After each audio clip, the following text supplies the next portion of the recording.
welcome po to our second newbie lesson program. So, after po diniscuss natin last time, yung foundation of money skills, value it, control it, save it. So, ngayon, ang focus ko po is for you to learn how to make a cash flow budget.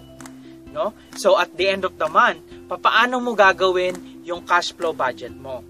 So, ang isa pong halimbawa na magandang halimbawa na ibigay is yung isang call center agent na nagwo-work sa Makati.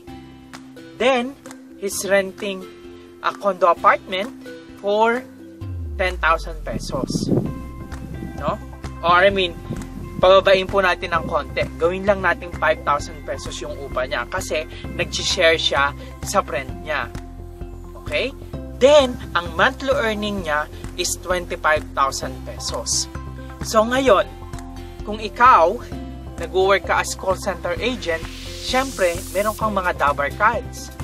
Meron kang disco time, meron kang coffee time, meron kang time for your friends, no? Which is nagko-cost din yun ng additional expenses mo. So ngayon, tatanggalin muna natin yung mga ibang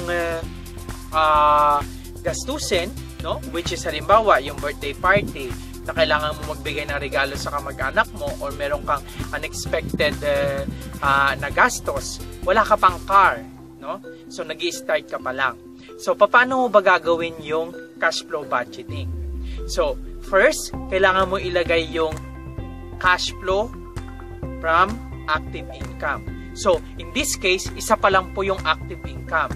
Yung active income is yung monthly income niya or monthly paycheck niya sa call center. So, 25,000 pesos po yun. Passive income, wala pa siyang passive income kasi kay start pa lang niyang mag-work and hindi pa siya nakakapag-invest sa stocks, sa mutual funds, sa real estate. So, nag-uumpisa pa lang po siya. So, ngayon, after that, ngayon, ibalagay mo naman dun sa baba yung cash outflows. No? Ano yung mga cash outflows mo? No? So, nandiyan yung rent, 5,000 pesos. Electricity, utilities, 3,000 pesos. Dabar cards, extra gastos, 2,000 pesos. So, all in all, meron kang total cash outflows of the month equivalent to 15,000. No? 15,000 pesos. Yan yung pinaka nagiging expenses mo monthly. Diyan sa example na yan. So ngayon, ika-calculate mo ano yung net cash flows mo. Ano yung net cash flows mo? Ano yung equivalent nun? So ngayon, 25,000 less cash outflows equals 10,000 pesos. Yun yung pinaka net cash flows mo every month. So, may natitira ka pang 10,000 pesos. Ano yung gagawin mo dun sa 10,000 pesos na natira? Okay?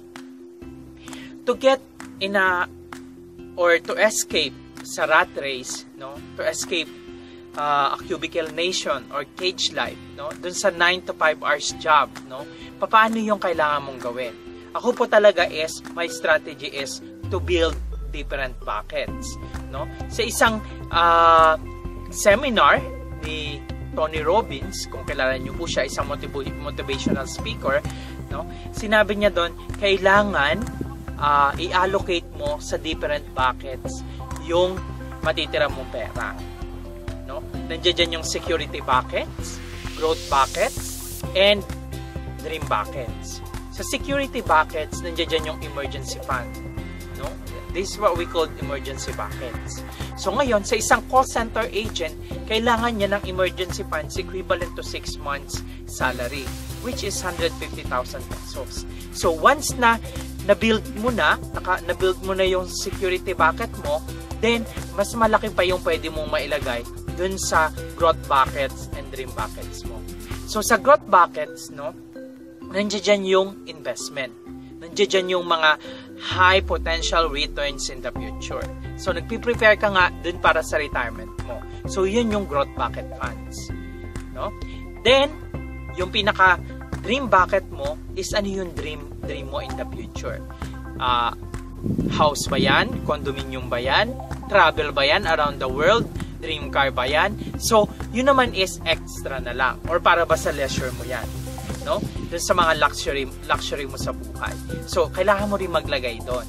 Or, pwede rin yung dream bucket is sa mga unexpected events or unexpected expenses. Like, for example, merong lumapit sa'yo na family na humihingi ng tulong, no? Na gusto niya makapagtapos ng pag-aaral, then pwede mong ibawas siguro ng konti dun sa dream bucket.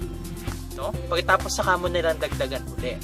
No? Pero, at the moment, hindi mo dapat gagalawin yung nandoon sa security bucket mo. So, yun is, in case may mangyaring hindi maganda in the future, mawalan ka ng trabaho, so meron kang 6 months salary na makakapag-provide ng mga basic needs mo. So, in this case, kung 10,000 pesos po yung excess niya ng call center agent, no? Ang mangyayari po is 5,000 pesos muna, ilagay niya muna sa security bucket. Then, 3,000 pesos para sa growth bucket funds niya. Then, yung last sa dream bucket, 2,000 pesos. No? So, ganun po yung paraan ng pagbabudget. So, first, kailangan mong gawin yung cash flow budgeting. Then, after that, you make your allocation of different buckets. No? Mag-iiba po yung calculation kung ibang formula yung gagamitin mo. So, like for example, yung prosperity formula. No? I-multiply mo yung 25,000 sa 10%, which is goes to tithes, 2,500. Then 20% ng 25,000 goes to growth bucket. Then living expenses yung 70%. So, kung ano po yung tingin mo komportable ka na mag-calculate, then you apply it. No? Siguro po, nagtatanong kayo, bakit yung background ko ngayon is track and field race. Kasi sa buhay po, naniniwala ako na lahat tayo, meron tayong kanya-kanyang race. Meron tayong field na tinatakbo. No? Ma-achieve mo yung financial freedom kung itatry mo na i-train yung sarili mo sa field na to, na pinasok mo. So, mostly, ang problema po ng mga Pinoy is walang enough source of income. No? So, ang nangyayari is yung monthly paycheck mo lang yung gagamitin mo for you to survive. Ano po yung kailangan gawin? Kailangan mo magkaroon ng another sources of income. No? Like for example, magaling ka sa photography, magaling ka kumuha ng mga wedding pictures. No? Instead na ginagamit mo sa Facebook pag si-selfie, why not try an online photography course? And then, after na ma-build mo yung photography skills mo, pwede ka na ngayong maging freelancer. No? Humanap ka ng mga potential clients na magbe-birthdays, magbe-weddings. So, magkakaroon ka ng extra income doon every weekend. Then, isa pa po, another example is, halimbawa, magaling ka sa English, pwede kang mag-tutorial, o meron kang alam na isang language, pwede mong i-publish yung sarili mo sa Odes. Then, extra income yun sa'yo. No? Marami pong ways para mapalago mo yung pera mo. Ang kailangan mo lang gawin is, doon sa field na gusto mong pasukin, you need to be an expert. Or, I would say, you need to develop your specialized talent and skills doon sa field na yon. Para mas madali po yung pagbabudget mo ng pera mo at paglalagay mo ng pera mo sa dream bucket funds mo and then sa growth bucket funds mo. Okay? So, ini-expect ko po na i-apply nyo po yung budgeting and yung allocation ng pera. Then, sa susunod po nating discussion, sa next newbie lesson program, I invited 2 guest experts. No? Andiyan po si Omeng or Romer Tawid, founder po ng Investing in the Philippines and Stock Market Tips and Tricks. No? And, of course, a mutual fund agent and isa na po rin sa mga retired, wala pong iba kundi si Brother Mon Lau. No? So, sila po yung ating guest experts for the next lessons. No? I-discuss po nila kung paano yung adventure na ginawa nila sa stock market at paano mag-open ng mutual funds, ano yung mga kailangan nilang gawin. Ano yung mga ginawa nila, ano yung mga kailangan mong gawin. at i-apply sa buhay mo. So, patuloy nyo pong basahin yung mga lessons, and then you can watch all over again yung mga videos na gagawin natin.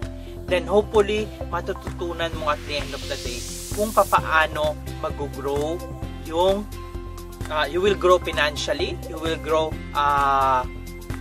personally, yung personality development mo, yung development mo ng skills sa money mindset, and sa creation ng money machines. Hopefully po sana, no, this lesson will not be in vain. You take actions. Umpisahan mo na ngayon pa lang.